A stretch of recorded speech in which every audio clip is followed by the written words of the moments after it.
आणि आता पाहूया मुंबई आणि उपनगरातल्या टॉप 9 बातम्या। मुंबईत अनधिकृतपणे जाहीर फलक लावणाऱ्यांविरोधात गुन्हे दाखल। मलबार हिल आणि पेडर रोड परिसरात पालिकेची कठोर कारवाई। 3 पोलीस ठाण्यांमध्ये गुन्हे दाखल। मुंबईमध्ये मीठ ग्राइंडर मशीनमध्ये सोन्याची तस्करी। 2,89 लाखांचं सोनं जप्त। डीआरआयची कारवाई। सीमाशुल्क कायद्याअंतर्गत गुन्हा दाखल।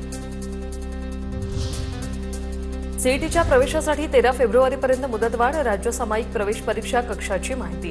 नोंदणीस मोठा प्रतिसाद मिळत असल्याने उमेदवारांच्या सोयीसाठी मुदतवाढ दिल्याची माहिती।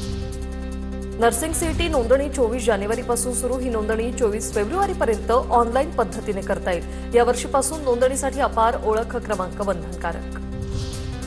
26 जानेवारीपासून हार्बर मार्गावर एसी लोकल धावणार आहे। सीएसएमटी ते पनवेल हार्बर मार्गावर 14 एसी लोकल धावणार। मध्य रेल्वेची घोषणा। मध्य रेल्वे आणि हार्बर मार्गावर उद्या मेगा ब्लॉक। माटुंगा ते मुलुंड दरम्यान तर सीएसएमटी ते चुनाभट्टी वांद्रा दरम्यान देखभाल दुरुस्तीची कामं हाती। मुंबई नागपूरसाठी रविवारी विशेष रेल्वे धावणार। सलग सुट्टीमुळे मध्य रेल्वेकडून सीएसएमटी मुंबई आणि नागपूर दरम्यान विशेष रेल्वे चालवण्याचा निर्णय। नवी मुंबईच्या नेरूळमध्ये आगरी कोळी महोत्सव 2026 उद्घाटन संपन्न। खासदार नरेश म्हस्के यांच्या हस्ते उद्घाटन। महोत्सव आजपासून 1 फेब्रुवारीपर्यंत सुरू असणार। आता पाहूया पुण्यातल्या टॉप 9 बातम्या। पुणे पोर्श कार अपघातातील एका आरोपीच्या जामीन अर्जावर सर्वोच्च न्यायालयाने महाराष्ट्र सरकारकडून उत्तर मागितलं। 19 मे 2024ला मद्यधुंद मुलाने अतिवेगाने गाडी चालवून दोघांना चिरडलं होतं। पुणे महापालिकेला जलसंपदा विभागाचा दणका। नियमबाह्य पाणी वापर पाणीपट्टीबाबत सुमारे 953 कोटी रुपयांची थकबाकीची नोटीस पाठवली। प्रजासत्ताक दिनाच्या पार्श्वभूमीवर पुणे विमानतळावरील सुरक्षा यंत्रणा हाय अलर्टवर।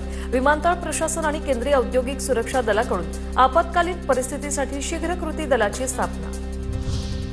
पुणे नागपूर दरम्यान वीकेंड विशेष ट्रेन। प्रवाशांची वाढती गर्दी लक्षात घेता मध्य रेल्वेचा निर्णय। पुण्यातून धावणाऱ्या 26 एक्सप्रेस रेल्वे गाड्या रद्द। दौंड काष्टी स्थानकादरम्यान दुरुस्तीमुळे 2 दिवसांचा ब्लॉक।